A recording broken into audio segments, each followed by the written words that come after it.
अस्सलामुअलैकुम। पानी की थैलियां बन जाना ओवरीज के अंदर या ओवरीज के ऊपर, ये क्वेश्चन काफी दफा मुझसे पूछा गया है कि हमारे यहाँ ओवेरियन सिस्ट का प्रॉब्लम है, हमारी ओवरीज के अंदर जो है पानी की थैलियां बन गई हैं, तो इसकी मौजूदगी में क्या हमारी प्रेगनेंसी हो सकती है या नहीं हो सकती है।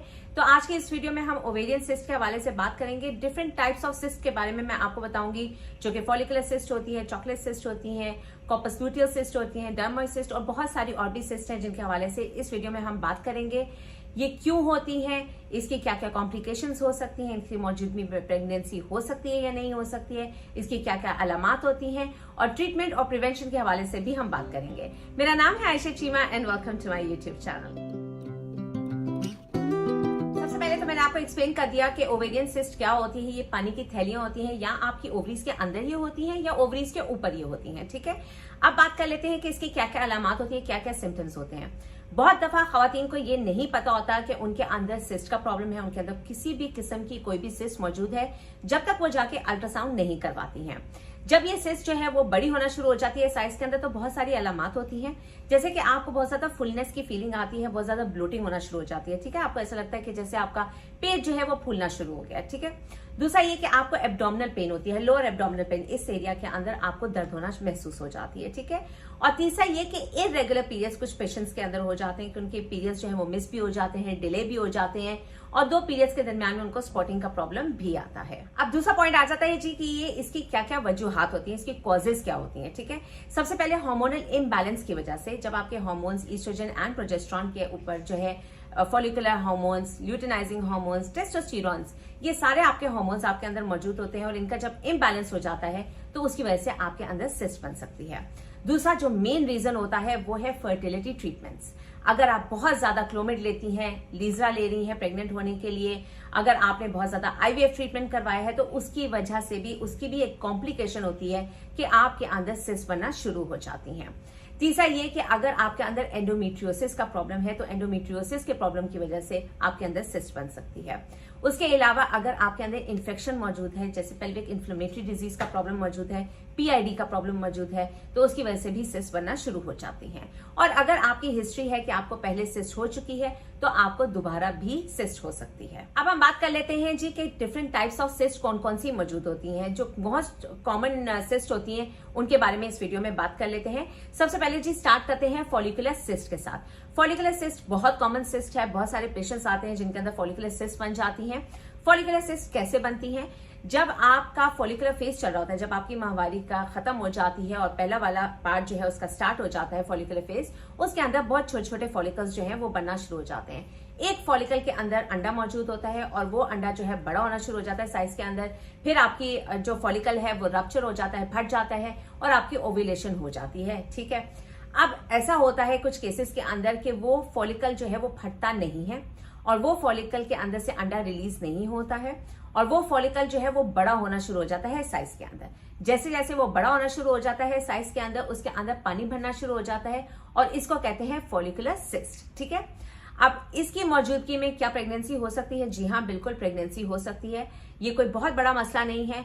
ये आपकी माहवारी जैसे ही खत्म होती है, नेक्स्ट माहवारी साइकिल आपकी खत्म होती है, तो उसमें ये नेचुरली खुद ही डिसॉल्व हो जाता है। इसको यूजुअली ट्रीटमेंट की जरूरत नहीं पड़ती है।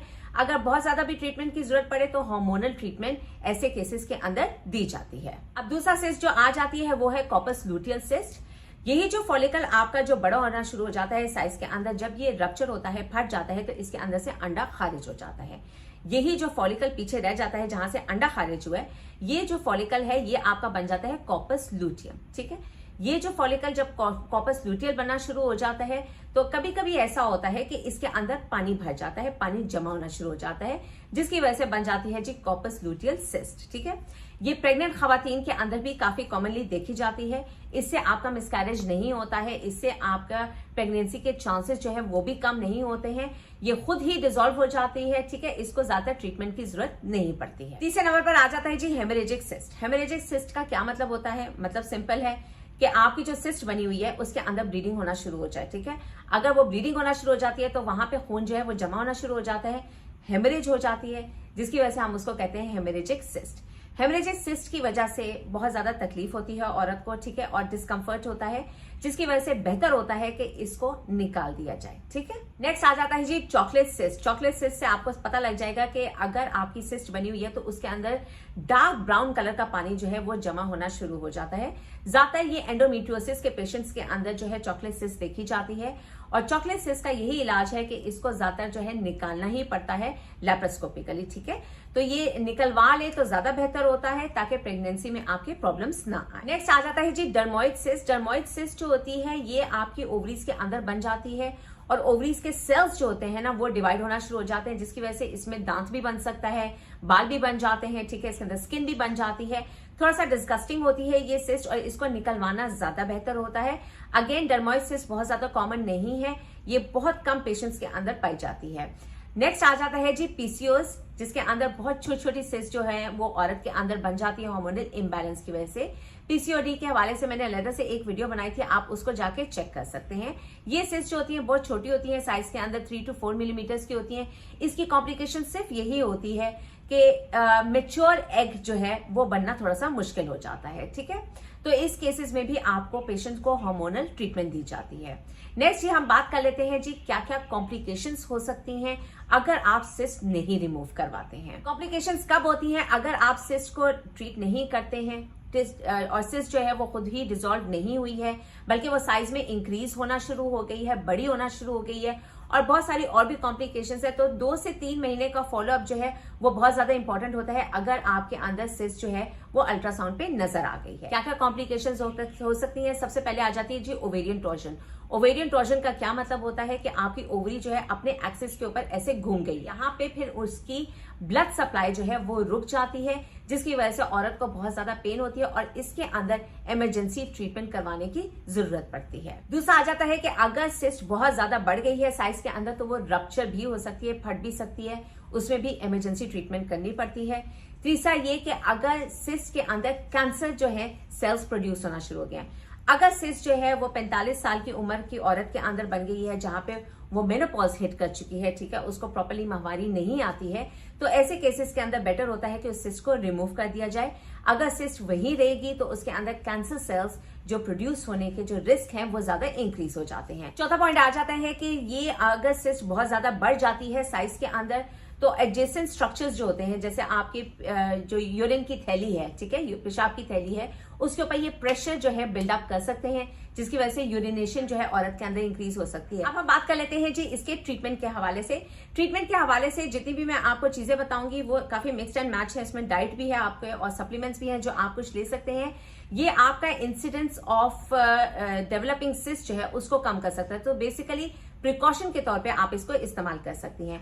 अगर आपको सिस्ट हो गई है तो सिस्ट को खत्म करने के 2 ही तरीके हैं, एक ये कि आप डॉक्टर के थ्रू जो है हार्मोनल ट्रीटमेंट ले सकती हैं, और दूसरा ये कि आप इसको लैप्रोस्कोपिकली रिमूव करवा सकती हैं, सर्जरी करवा सकती हैं। डाइट में तो सबसे इंपॉर्टेंट ये है कि आपने अपना फैट इंटेक जो है ना वो कम करना है, ठीक है। दूसरा ये कि आपने कार्ब्स जो हैं वो कम इस्तेमाल करने हैं, जैसे व्हाइट ब्रेड हो जाती है, व्हाइट पोटैटो हो जाता है, मफिन्स हो जाते हैं, जो शुगरी खाने हैं वो आपने नहीं खाने हैं, ओके। तीसरा ये कि आपने बादाम का ज्यादा इस्तेमाल करना है, क्योंकि बादाम के अंदर मैग्नीशियम मौजूद होता है। मैग्नीशियम में ये मैग्नीशियम से क्या होता है कि जितनी भी आपको पेन वगैरह हो रही होती है ना वो काफी हद तक कम हो जाती है। उसके अलावा आप ब्लैक कोहूश के सप्लीमेंट्स ले सकते हैं। ब्लैक कोहूश का जिक्र मैंने अपनी मेनोपॉज की वीडियो के अंदर भी किया था।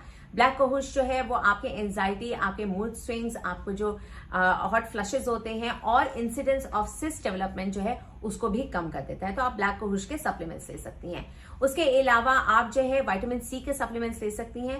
विटामिन सी अगेन मैंने बताया था कि 500 से 750 से 1000 मिलीग्राम रोजाना आप इस्तेमाल कर सकती हैं। उसके अलावा आप टर्मरिक हल्दी का ज्यादा इस्तेमाल करें अपने खाने के अंदर, या आप हल्दी के अलग से टर्मरिक के सप्लीमेंट्स भी इस्तेमाल कर सकती हैं।